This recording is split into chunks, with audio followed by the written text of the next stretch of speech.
wine, and after I explain you what we work for this Pinot Noir. First, it came from a very special place.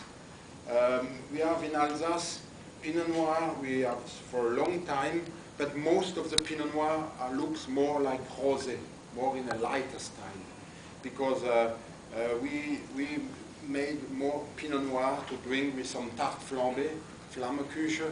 It's a kind of pizza. It's a specialty of Alsace. I say to you, we have a good climate, but we have very good food too in Alsace, because Alsace has is the biggest place in France for Michelin star restaurant pro inhabitant. We have not the most, but we have pro inhabitant. We have a lot of star Michelin in Alsace, because it's a country where we have very good food. We have some very good vegetables, some fruit. We have very good climate to have this. And for example, people think the foie gras, the origin of the foie gras came from Alsace. It's not the southwest part of France, it's from Alsace, because in the Middle Age, the farmer who came from Egypt, the Druids, came and stayed in Alsace and bring the culture, the tradition of the foie gras. And we have a lot, and beer in Alsace, we have the double culture about wine and about beer, because Kronenbourg is origin from Alsace, 1664, and so on and so on. This came from the Claude Lafayette. It's a monopole. It's 1 hectare on one place.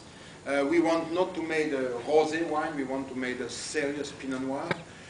And for this, we need to have a little the same geology that in Burgundy. This came from a calcareous soil with clay, very good draining, red soil, very red.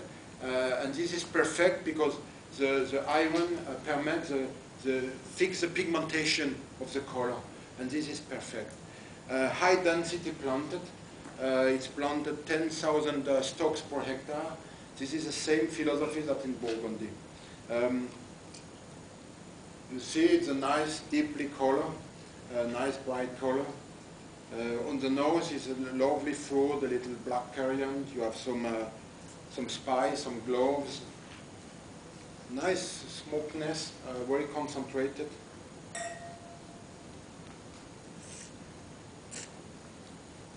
On the palate, you have a full-bodied wine, a very good texture. Tannin are very soft and lovely acidity. 08 is a wine built on the acidity. It's a wine you can match with some game, with some white meat, with some beef, and it's a baby. 8 to 10 years aging is not a problem for this kind of Pinot Noir. Very small yield, 27 hectoliter hectare. That is not very high, but lovely purity. It's a young parcel planted 1930, and it's the highest place where you found some Mediterranean plants in this place. We found some specific insect like a praying mantis. We found wild garlic. We found some the yellow tulips, the tulip sylvestre. It's a lot of diversity in this. This wine is 95% destemmed. What we do, it's harvest not too warm. In general, it's harvest around 15, 16 degrees.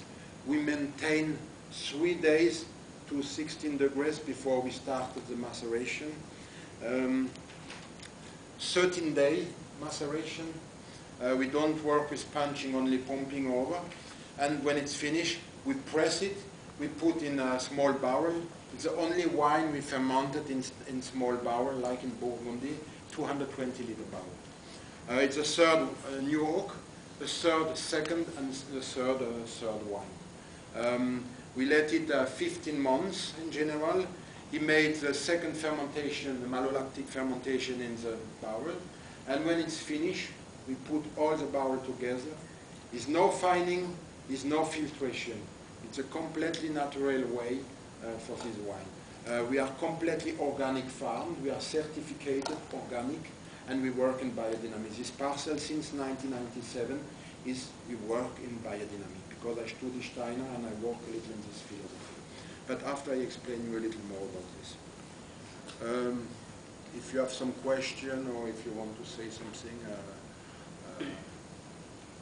it's all times the first we need to start, but after you can, it's more easy, but it's not a problem. As long you don't ask question, it's okay for the wine, I think. It's a little, maybe you taste sometimes, I went for 2 weeks in New Zealand because I made a small promotion for this wine and I taste a lot of Pinot Noir. Maybe you know the New Zealand Pinot Noir. It's much more juicy, much more fruit, because I think they have much more lightness and they work with fermentation with cooler temperature. It's a lot of different. Here we try to work more in the earth dimension. We try to extract the richness of the soil. It's a little less the fruit, but it's a little more the structure of the wine is important for Alsace. Alsace has a small market for Pinot Noir in export because with the top Pinot Noir, we sell it local. As I say to you, we have some very good restaurants. This wine I sell, for example, in l'Auberge de Lille, with a 3-star Michelin restaurant in Alsace, a 3-star Michelin. And what is important for the top restaurant in Alsace is to have a serious red wine, and not a rosé. Because when people from outside come visit Alsace, what they want to do, they want not to drink a New Zealand Pinot Noir, they want not necessarily to drink a Pinot Noir from Burgundy, they want a local wine. And when you have a good wine in red, you can easily sell it in Alsace. We sell it in Larnsburg, that's in Berenthal, is a 3-star Michelin too, and in a lot of top places in Alsace and around the world. We sell this wine by Daniel in New York, in Chicago, Everest, we have this wine, and some very good place. It's a small allocation. I'm happy you can have a little in this place, because for me, normally I'm the plowman. I'm every day in the vineyard, and we just spend, my brother and me, 3 to 4 weeks to visit the people. And for us, it's important to have a small quantity in different places, because it gives us a reason to travel a little and to visit people. So, thanks, and I think we continue with the other